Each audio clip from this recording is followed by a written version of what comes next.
একটা চিকিৎসা হওয়ার পর তারপরে এর কোনো ফলো আপ আর নেই। কোথায় সে ডাক্তার, তিনি কে, কেউ জানেন না। এর প্রশ্ন করলেও তার উত্তর পাওয়া যায় না।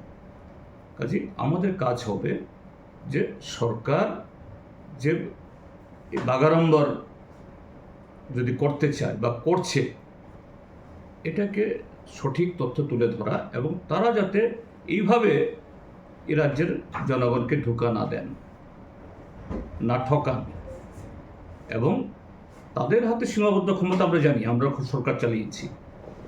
রাজ্য সরকার মানে হলো তারা সব কিছু করতে পারেন কথা বলছি না, কিন্তু তার মধ্যে দাঁড়িয়েও একটা রাজ্য সরকার যতটুকু করা উচিত, করা দরকার, করতে পারে, আজকে তার ধারে কাছেও তারা নেই।